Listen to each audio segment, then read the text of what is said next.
ഇന്ത്യയിലെ വിവിധ സംസ്ഥാനങ്ങളിലെ രാഷ്ട്രീയ, സാമൂഹിക വിഷയങ്ങൾ വളരെ വിശദമായി തന്നെ ശ്രീ അഭിലാഷ് കൃഷ്ണൻ കഴിഞ്ഞ ദിവസം ഫേസ്ബുക്കിൽ പങ്കുവച്ചിരുന്നു. അതുമായി ബന്ധപ്പെട്ട് വിശദമായി സംസാരിക്കുന്നതിന് വേണ്ടി നമ്മുടെ പരിപാടിയിലേക്ക് അഭിലാഷ് കൃഷ്ണൻ എത്തിയിട്ടുണ്ട്. അദ്ദേഹത്തെ വളരെ സ്നേഹപൂർവ്വം സ്വാഗതം ചെയ്യുന്നു. Thank you. ആദ്യം തന്നെ ഈ പരിപാടിയിൽ എനിക്കൊരു അവസരം തന്ന മെഡ്ലിംഗ് മീഡിയയ്ക്ക് എൻ്റെ നന്ദി പറഞ്ഞുകൊള്ളുന്നു. നമസ്കാരം ഷൈജു. സത്യത്തിലെ ഈ ലേഖന പരമ്പര എഴുതുന്നതിൽ ഒരു കാരണം നിങ്ങളും കൂടെയാണ്. എനിക്ക് തോന്നുന്നു 2 മാസം മുമ്പ് ഒരു പരിപാടിയുടെ പാർട്ടായിട്ട് ഷൈജു എന്നെ വിളിക്കുകയും തൃശ്ശൂർ ഒരു പരിപാടി വെക്കുന്നുണ്ട്, അതിൽ ഇന്ത്യൻ രാഷ്ട്രീയത്തിൽ കേരളത്തിൻ്റെ പങ്ക് എന്ന് പറഞ്ഞൊരു പ്രസൻറ്റേഷൻ, ഒരു ഡിബേറ്റ് പോലെ സംഘടിപ്പിക്കുന്നുണ്ടെന്ന് പറയണ്ടായി. അപ്പോൾ ആ പരിപാടിയിൽ ഒരു പ്രസൻറ്റേഷൻ ചെയ്യാൻ പറ്റുമോ എന്ന് ചോദിച്ചിട്ടാണ് ഷൈജു എന്നെ വിളിക്കുന്നത്. അപ്പോൾ അന്ന് ഞാൻ ചിന്തിച്ചു തുടങ്ങിയതാണ്. അപ്പം അന്നത്തെ എൻ്റെ ഒരു രാഷ്ട്രീയ കാഴ്ചപ്പാടിൽ ഞാൻ കൂടുതലും പറയുന്ന വിഷയങ്ങളിലൊന്നും ഇന്ത്യൻ രാഷ്ട്രീയവുമായി ബന്ധപ്പെട്ട വിഷയങ്ങളൊന്നും ഉണ്ടായിരുന്നില്ല.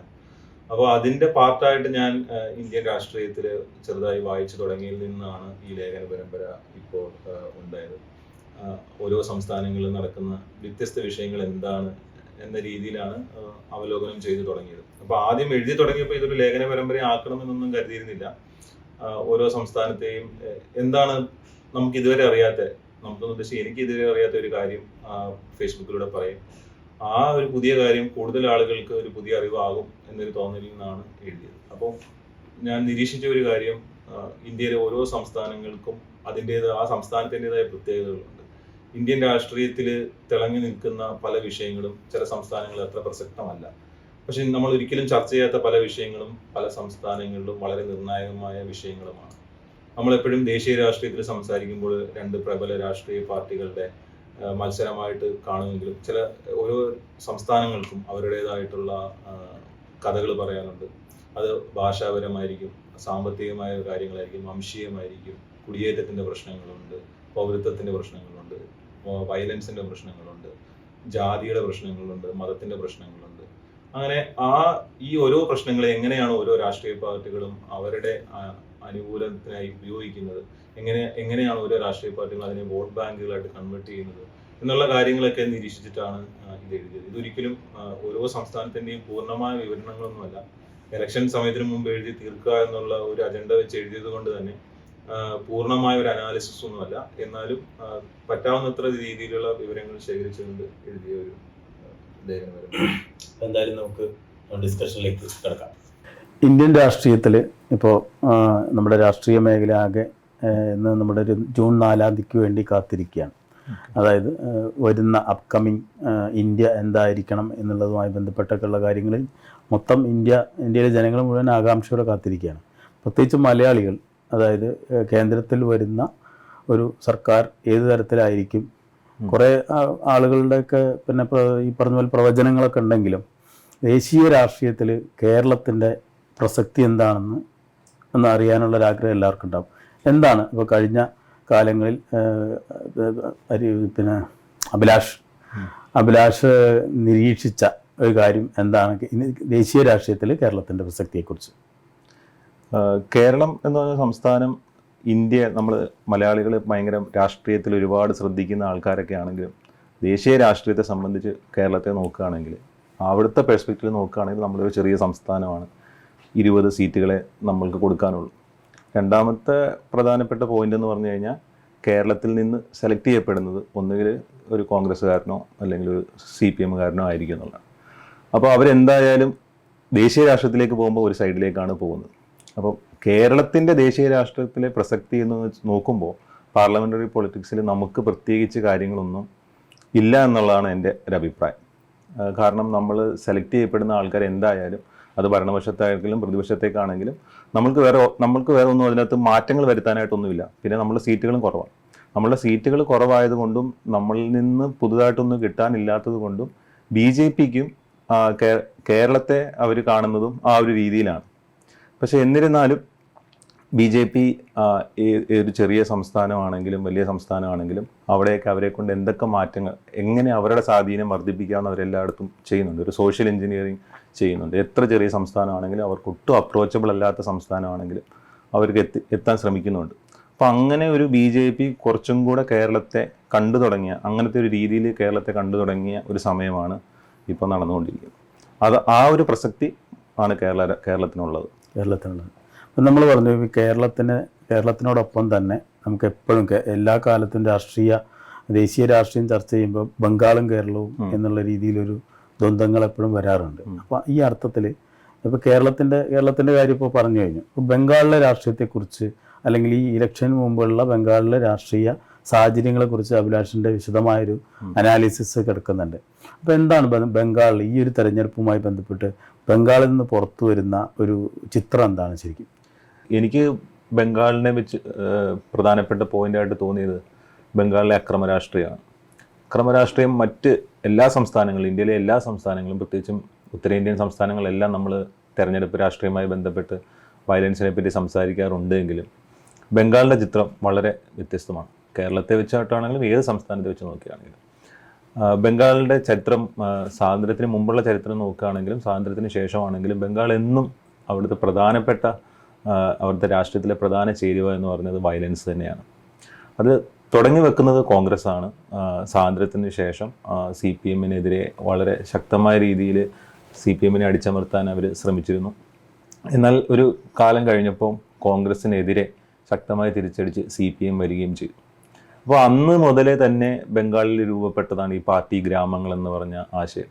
അപ്പോൾ ഈ പാർട്ടി ഗ്രാമങ്ങൾ എന്ന് പറയുമ്പോൾ നമുക്കറിയാം കേരളത്തിലെ ആളുകൾക്ക് കുറച്ച് റിലേറ്റ് ചെയ്യാൻ പറ്റും, പ്രത്യേകിച്ചും വടക്കോട്ടുള്ളവർക്ക് കുറച്ച് റിലേറ്റ് ചെയ്യാൻ പറ്റും.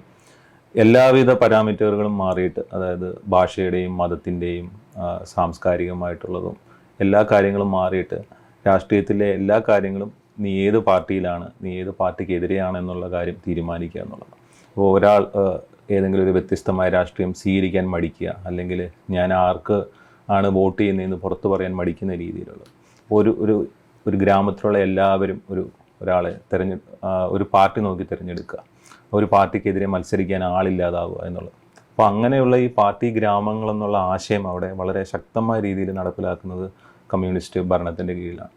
അപ്പോൾ ആ കമ്മ്യൂണിസ്റ്റ് ഭരണം ഈ പാർട്ടി ഗ്രാമങ്ങളും വയലൻസുമായി മുന്നോട്ട് പോവുകയും കുറേ നാളുകൾക്ക് ശേഷം അവരുടെ ശക്തിക്ക് ഒരു കുറവ് വരികയും ആ ഒരു കുറവിലേക്കാണ് തൃണമൂൽ കോൺഗ്രസ് എന്ന് പറഞ്ഞ പാർട്ടി വരികയും അവർ CPM-നെതിരെ അതേ രീതിയിലുള്ള വയലൻസ് നടപ്പിലാക്കുകയും അവസാനം അവർ ഭരണം പിടിച്ചെടുക്കുകയും ചെയ്തു. ഇന്ന് നമുക്കറിയാം BJP-ക്കെതിരെ ശക്തമായ പ്രതിരോധം കാഴ്ചവെക്കുന്ന ഒരു രാഷ്ട്രീയ പാർട്ടിയാണ് തൃണമൂൽ കോൺഗ്രസ് എന്ന് പറയുന്നത്. CPM-ഉം ഇടതുപക്ഷവും അവിടെ ഏകദേശം അപ്രസക്തമായി കഴിഞ്ഞു. അപ്പം CPM-ൻ്റെ കൂടെ നിന്ന് ഈ പാർട്ടി ഗ്രാമത്തിലുണ്ടായിരുന്നവർ അവരാണ് തൃണമൂൽ കോൺഗ്രസിനെ ഭയന്നിട്ട് അവർ കണ്ടെത്തിയ പുതിയ സ്വാധീന ശക്തിയാണ് BJP എന്ന് പറയുന്നത്. നമുക്കറിയാം കഴിഞ്ഞ വർഷത്തെ ഇലക്ഷൻ നോക്കുകയാണെങ്കിൽ അവിടുത്തെ സീറ്റുകളെല്ലാം തുല്യമായി വിഭജിച്ചെടുക്കുന്ന രീതിയിലേക്ക് കാര്യങ്ങൾ പോവുകയാണ്. ഇപ്പോൾ BJP-ക്കാണെങ്കിൽ പുറത്തു നിന്നുള്ള അവരുടെ സെൻട്രൽ ഗവൺമെൻറ്റിൽ നിന്നുള്ള ഇന്ത്യയിലെ മറ്റെല്ലായിടത്തുനിന്നും അവർക്ക് സ്വാധീന ശക്തി അവിടെ ഉണ്ട്. അതിൽ നിന്നിട്ട പവർ അവർക്ക് ഉപയോഗിക്കാൻ പറ്റുന്നുണ്ട്. തൃണമൂൽ കോൺഗ്രസിനാണെങ്കിൽ സ്റ്റേറ്റിൻ്റെ എല്ലാവിധ സ്വാധീന ശക്തി അവർക്കുണ്ട്. സ്റ്റേറ്റ് പോലീസ് അവരുടെ കൺട്രോളിലാണ്. അപ്പോൾ ഈ രണ്ട് തുല്യ ശക്തികൾ തമ്മിലുള്ള പോരാട്ടമാണ് വയലൻസിൻ്റെ കാര്യത്തിൽ അവിടെ നടപ്പിലാക്കണം. ഇപ്പോഴും അവിടുത്തെ രാഷ്ട്രീയം മുന്നോട്ട് പോകുന്നത് വയലൻസിലൂടെയാണ്. ഇനിയും വർഷങ്ങളോളം അങ്ങനെ തന്നെ ആയിരിക്കുമെന്നാണ് അവിടെ നിന്നുള്ള സൂചനകൾ നമുക്ക് കിട്ടുന്നത്. ഏതെങ്കിലും ഒരു കക്ഷി വയലൻസ് ഉപേക്ഷിച്ചിട്ട് അത് വയലൻസ് ഇല്ലാതാകാൻ പോകുന്നില്ല. ഏതെങ്കിലും ഒരു ശക്തി അങ്ങനെ, ഏതെങ്കിലും ഒരു പാർട്ടി അങ്ങനെ തീരുമാനിക്കുകയാണെങ്കിൽ അത് അവരുടെ അവസാനമായിരിക്കും. അടിച്ചടിച്ച് നിൽക്കുക മാത്രമേ അവിടെ രക്ഷയുള്ളൂ. അപ്പോൾ അങ്ങനെ നോക്കുമ്പോൾ ഇനിയുള്ള കാലത്ത് അത് ഏത് വഴിയിലേക്ക് മുന്നോട്ട് പോകാൻ പറയാൻ പറ്റില്ല. എന്നാലും അവിടെ പുതുതായിട്ട് BJP-ക്ക് അവിടെ കൊണ്ടുവരാൻ പറ്റുന്ന ഒരു സംഭവം മതത്തിൻ്റെ ആംഗിളാണ് ബംഗാളിൽ കൊണ്ടുവരാൻ പറ്റുന്ന സംഭവം. കാരണം തൃണമൂൽ കോൺഗ്രസ് ഇസ്ലാമിനൊപ്പമാണ് നിൽക്കുന്നത്. അപ്പോൾ അവർ ആ സൈഡിലാണെന്നുള്ള രീതിയിലേക്ക് മാറ്റി പണ്ട് CPM-ൻ്റെ കൂടെ നിന്നിരുന്ന ഹിന്ദു വോട്ടുകൾ BJP-ക്ക് കൂടുതൽ അവരുടെ പക്ഷത്തേക്ക് കൊണ്ടുവരാൻ പറ്റുന്നുണ്ട്. അപ്പോൾ BJP അങ്ങനെ മതം എന്നൊരു പുതിയ സാധനം കൂടെ അവിടെ ഇൻസെർട്ട് ചെയ്യുന്നുണ്ട്. അപ്പോൾ BJP നിലവിൽ ഈ മതം, അല്ലെങ്കിൽ പിന്നെ തൃണമൂലിനെ എതിർക്കാൻ വേണ്ടി മതം ഉപയോഗിക്കുന്നത് വഴി പഴയകാല CPM നേതാക്കളും കോൺഗ്രസ്സുകാരൊക്കെ ഇപ്പോൾ BJP-ലേക്ക് വന്നു കഴിഞ്ഞു എന്നാണ് നമ്മൾ മനസ്സിലാക്കേണ്ടത്. അങ്ങനെയല്ല, നേതാക്കൾ വന്നു എന്നല്ല നമുക്ക് മനസ്സിലാക്കേണ്ടത്. ആളുകൾക്ക് ഈ പ്രത്യേകിച്ചും ഈ വയലൻസിൻ്റെ ഒരു പ്രശ്നം എന്താണെന്ന് വെച്ച് കഴിഞ്ഞാൽ, നമുക്ക് ഭീതിയുടെ രാഷ്ട്രീയം മുന്നോട്ട് വെച്ച് കഴിഞ്ഞാൽ പിന്നെ ഏതെങ്കിലും ഒരു അധികാര സ്ഥാനത്ത് നിൽക്കാത്തവരുടെ കാര്യം കഷ്ടത്തിലാണ്. അവർ എപ്പോഴും കൊണ്ടുകൊണ്ടേയിരിക്കേണ്ടി വരും. അപ്പോൾ ആളുകൾക്ക് എപ്പോഴും ഏതെങ്കിലും സഖ്യകക്ഷിയുടെ കൂടെ നിന്നേ പറ്റുള്ളൂ എന്നുള്ളത്. അപ്പോൾ അതേപോലെയാണ് തൃണമൂൽ കോൺഗ്രസിന്റെ സൈഡിലേക്ക് ആളുകൾ പോയത്. CPM ഭയന്നുള്ള ആൾക്കാരെല്ലാം കൂടെ കേന്ദ്രീകരിച്ചിട്ടാണ് അങ്ങോട്ട് പോയത്. അപ്പം നമുക്ക് മനസ്സിലാക്കാൻ പറ്റുന്നത് CPM കൂടെ നിന്നവർക്ക് ഇന്ന് നിൽക്കാൻ അവരുടെ കൂടെ ഒരു ശക്തിയില്ല. അപ്പോൾ അവരങ്ങനെ പോയി. അപ്പോൾ അങ്ങനെ സംഭവിക്കുമ്പോൾ എന്ത് പറ്റുമെന്ന് പറഞ്ഞു കഴിഞ്ഞാൽ ഇപ്പോൾ മതത്തിൻ്റെ കാര്യങ്ങൾ അതിനകത്തേക്ക് ഇടുമ്പോൾ വളരെ പെട്ടെന്ന് തന്നെ ആൾക്കാർക്ക് കൺസോളിഡേറ്റ് ചെയ്യാൻ പറ്റും. പ്രത്യേകിച്ചും ഹിന്ദുക്കളായിട്ടുള്ള പഴയ CPMകാർക്ക് BJP ഇന്ന് അവർക്ക് കയറി ചെല്ലാൻ പറ്റുന്ന ഒരു സ്ഥലമായിട്ട് മാറിയിട്ടുണ്ട്. അങ്ങനെ എല്ലാ നേതാക്കന്മാരും ഉടനെ BJPയിലേക്ക് പോയി എന്നുള്ളതല്ല, തൃണമൂലിനെതിരെ നിൽക്കുന്നവരെല്ലാവരെയും ഒരുമിപ്പിക്കുന്നതിൻ്റെ കൂട്ടത്തിൽ അവരതിൻ്റെ കൂട്ടത്തിൽ മതം കൂടെ ചേർക്കുന്നു എന്നേ ഉള്ളൂ. ഒരു പോളറൈസേഷൻ പോളറൈസേഷനും കൂടെ നടക്കുന്നുണ്ട്. എന്നാലും പ്രധാനമായിട്ടും വയലൻസ് ആണ് അവിടെ നടക്കുന്നത്. അപ്പൊ ഒരു ചോരക്കളി രാഷ്ട്രീയം തന്നെയാണ് ബംഗാളില്. അതെ, ബംഗാളിൽ കാണുന്നത്. ഇനിയും കുറച്ചു നാൾ അങ്ങനെ ആയിരിക്കും എന്നുള്ളതാണ് അവിടെ നിന്നുള്ള ഈ കഴിഞ്ഞ ഇലക്ഷനിലുള്ള റിപ്പോർട്ടുകളും എല്ലാം നമുക്ക് കാണാൻ കഴിയുന്നു. പ്രത്യേകിച്ച് അമിത്ഷായും മമതാ ബാനർജിയും തമ്മിലുള്ള ഒരു ഏറ്റുമുട്ടൽ എന്നുള്ള രീതിയിലാണ് ബംഗാൾ രാഷ്ട്രീയം. ഓക്കെ.